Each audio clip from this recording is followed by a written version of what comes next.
आज हम डिस्कस करेंगे एरिया रिलेटेड टू सर्कल, यानी जो हम सर्कल बनाते हैं सर्कल में कितने टाइप के एरिया होते हैं और क्या क्या उसके एरिया का फॉर्मूला होता है, तो वो हम डिस्कस करेंगे। तो सबसे पहले ये हमने एक सर्कल ड्रॉ किया और जिस पॉइंट से जिस सेंटर के ऊपर हम कंपास की नीडल रखते हैं वहां से लेकर और इसके ये जो सर्कमफ्रेंस तक का डिस्टेंस होता है, इस डिस्टेंस को रेडियस बोला जाता है। रेडियस क्या होती है कि सर्कल की जो हमने नीडल जहां पे नीडल रखते हैं वहां से लेकर और इसके जो ये सर्कमफ्रेंस होता है ना, इस सर्कमफ्रेंस तक का ये जो डिस्टेंस होता है इस डिस्टेंस को रेडियस बोला जाता है। सर्कल में मेनली हमारे पास पहले दो ही चीजें आती है। एक हमारे पास सर्कल का आता है सर्कमफ्रेंस, एक तो सर्कल का हम क्या निकालते हैं, इसका सर्कमफेरेंस निकालते हैं। दूसरा हमारे पास सर्कल का एरिया होता है। दो चीजें होती है, पहले एक सर्कल का क्या होगा, सर्कमफेरेंस होता है, दूसरा सर्कल का हमारे पास क्या होगा, एरिया होता है। तो सर्कल का सर्कमफेरेंस हमारे पास होता है 2 पाई r होता है। क्या फॉर्मूला होगा, 2 पाई r। तो इसका एक ट्रिक भी बता देता हूं, चल मेरी साइकिल चल मेरे यार, सर्कल का सर्कमफेरेंस 2 पाई r। तो आप ऐसे भी इसको याद करके रख सकते हो, नहीं तो आप डायरेक्ट इसको याद करके रख लो 2 पाई r। ये क्या होता है, सर्कल का सर्कमफेरेंस होता है। नेक्स्ट अगर हम बात करें सर्कल के एरिया की, ये जो सर्कल है सर्कल के पूरा एरिया क्या होता है, तो सर्कल का पूरा एरिया होता है हमारे पास पाई r स्क्वायर। और जब तक हमें ना बोले तब तक हम बेटा पाई की वैल्यू 22/7 लेंगे।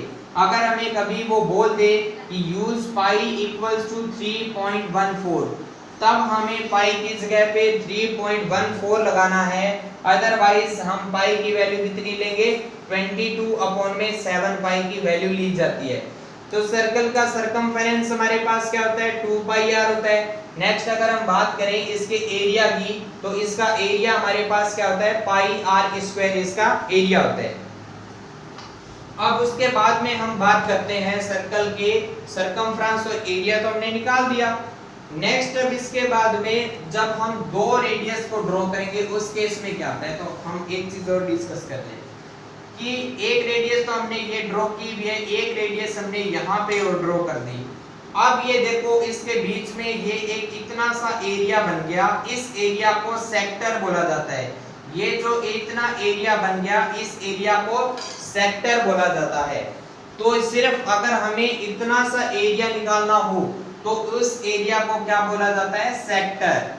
अब एक सर्कल में बेटा मेनली हमारे पास एक सर्कल में दो सेक्टर बनते हैं। ये जो छोटा सेक्टर बनता है उसको बोला जाता है माइनर सेक्टर, और एक ये जो ऊपर बड़ा सेक्टर बनता है इसको बोला जाता है मेजर सेक्टर। ये दो चीजें आती है, एक हमारे पास आती है क्या, माइनर सेक्टर, और एक आता है हमारे पास मेजर सेक्टर। तो हम बात करते हैं माइनर सेक्टर की। तो ये जो हमारे पास दो रेडियस दी गई है, इन दोनों रेडियस के जो बीच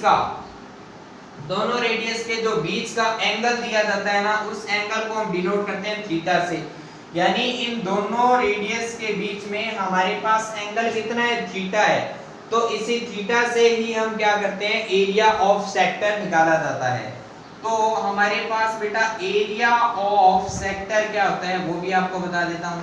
एरिया ऑफ सेक्टर का फॉर्मूला होता है हमारे पास पाई r square into theta upon 360। और ये थीटा क्या होता है बेटा, जितना आपको इन दोनों रेडियस के बीच में, एक रेडियस ये है एक रेडियस ये है, इन दोनों रेडियस के बीच का जो एंगल होता है वही हमारे पास क्या होता है, थीटा। तो एरिया ऑफ सेक्टर का फॉर्मूला क्या होता है, पाई r square into theta upon 360। ये एरिया ऑफ सेक्टर होता है। बात करें इसमें बेटा हमारे पास एक आर्क भी बनती है। ये देखो इस रेडियस से लेकर इस रेडियस तक ये हमारे पास इतनी एक आर्क भी बन रही है। तो इसको बोला जाता है, ये हमारे पास क्या बन रही है, आर्क बन रही है ना। तो यहाँ से हमारे पास लेंथ ऑफ आर्क, यानी ये आर्क की कितनी लेंथ है इसको निकालने का फॉर्मूला भी हमारे पास होता है। दो रेडियस के बीच में ये कितनी आपके पास सर्कमफेरेंस कितना आ रहा है, या ये आर्क है इसकी लेंथ कितनी है, तो इसका फॉर्मूला भी हमारे पास होता है। तो लेंथ ऑफ आर्क, आर्क की लेंथ निकालने का हमारे पास फॉर्मूला क्या होता है, वो होता है बेटा 2 पाई r इंटू थीटा अपॉन 360। ये हमारे पास फॉर्मूला होता है लेंथ ऑफ आर्क निकालने का।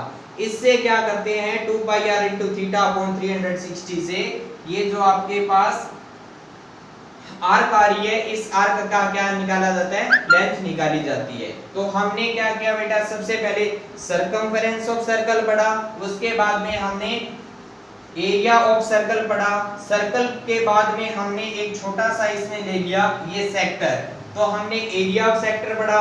ये जितना सेक्टर बनता है ना बेटा, वहां पे हमारे पास ये आर्क भी तो बनती है, तो हमने लेंथ ऑफ आर्क पढ़ा। अब हमारे पास एक मेजर चीज और रह जाती है जिसको हम क्या बोलते हैं, सेगमेंट बोलते हैं। तो सेगमेंट भी हमारे लिए बहुत ज्यादा इंपॉर्टेंट है। तो अब हम डिस्कस करेंगे सेगमेंट को कि व्हाट इज सेगमेंट, सेगमेंट क्या होता है। तो हमने क्या किया, वापस यहाँ पे एक हमने सर्कल ड्रॉ कर ली, ये हमने यहाँ पे सर्कल ड्रॉ की और ये सर्कल का हमारे पास सेंटर आ चुका है, ये सर्कल का क्या है, सेंटर है। अब इस सर्कल के सरकमफ्रेंस के एक पॉइंट से हमने एक डायरेक्ट लाइन खींची या हमने एक स्ट्रेट लाइन खींच दी इसके दूसरे पॉइंट तक, और इस लाइन को हमने नाम भी दे दिया ए बी। तो सबसे पहले हम ये जानेंगे बेटा, ये जो हम लेंथ या ये जो हम एक लाइन खींचते हैं ना सर्कल के अंदर, इसको क्या बोला जाता है, तो इसको बेटा कॉर्ड बोला जाता है। क्या बोला जाता है, इसको कॉर्ड। सर्कल के अंदर जो सरकमफ्रेंस के एक पॉइंट से लेकर दूसरे पॉइंट को टच करती है तो उसको कॉर्ड बोला जाता है। ठीक है, तो ये सर्कल की क्या है, एक कॉर्ड है।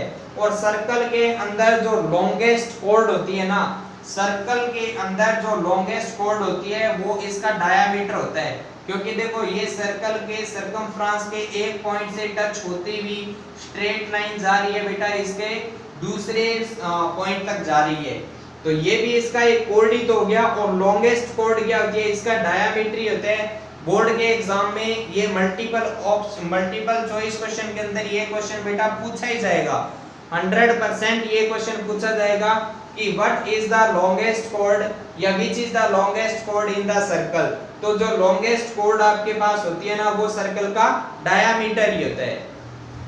ठीक है, ये चीज तो हमने डिस्कस कर ली। अब बेटा हमने बात कर रहे हैं हम कोड की, तो कोड है इसके नीचे ये जो एरिया होता है ना, इतना एरिया, इस एरिया को बेटा बोला जाता है सेगमेंट। ये एरिया हमारे पास क्या होता है, सेगमेंट होता है। तो एक कोड ड्रॉ करने पे हमारे पास दो सेगमेंट बनते हैं, एक तो जो छोटा एरिया बनता है उसको हम बोलते हैं क्या, माइनर सेगमेंट, और एक इस कोड से जो ऊपर वाला इतना बड़ा एरिया बचता है उसको हम बोलते हैं मेजर सेगमेंट बोला जाता है। तो हम बेटा सबसे पहले माइनर सेगमेंट का एरिया कैसे निकालते हैं, तो यहाँ से एक हमने रेडियस ये ड्रॉ की हुई है, एक रेडियस हमने ये ड्रॉ कर दी, तो इन दोनों रेडियस, ये दोनों रेडियस क्या करती है बेटा, इन दोनों कोड्स के दोनों पॉइंट को टच करती है, और इस रेडियस के बीच में यहाँ पे अगर हमारे पास एंगल है ना थीटा, तो डायरेक्ट सेगमेंट निकालने का हमारे पास एक फॉर्मूला आता है, एरिया ऑफ सेगमेंट निकालने का हमारे पास फॉर्मूला आता है। वो फॉर्मूला आपको मैं बता देता हूँ, एरिया ऑफ सेगमेंट, इसको निकालने का फॉर्मूला आता है बेटा हमारे पास क्या, pi r square theta upon 360 minus r square upon 2 sine theta, minus r square upon 2 sine theta. ये फॉर्मूला होता है बेटा हमारे पास एरिया ऑफ सेगमेंट निकालने का।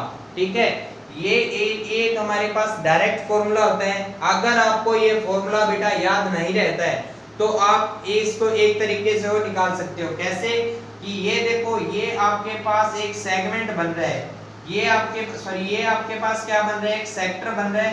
तो आप पहले इस पूरे सेक्टर का एरिया निकाल के उसमें से ये ऊपर वाले ट्रायंगल का एरिया माइनस कर सकते हो। तो जब आप ट्रायंगल का एरिया माइनस कर दोगे तो आपके पास क्या बचेगा, ये सेगमेंट ही बचेगा। वैसे करना चाहो तो आप वैसे कर सकते हो, अदरवाइज आप क्या कर सकते हो कि ये जो आपको बेटा सेगमेंट दिया गया ना, सेगमेंट को निकालने का डायरेक्ट फॉर्मूला होता है, क्या होता है, pi r square theta upon 360 minus r square upon 2 into sine theta. और ये थीटा क्या होता है बेटा, थीटा वही बात, ये जो दो रेडियस आ रही है ना, जो आपके पास इस कोड के पॉइंट्स को टच करती है, उनके बीच वाला जो ये एंगल होता है ना 30 डिग्री या 60 डिग्री या 90 डिग्री, वही आपका क्या होगा, थीटा होगा। तो ये थीटा वो एंगल हो गया, दो रेडियस के बीच का एंगल आपके पास थीटा हो गया।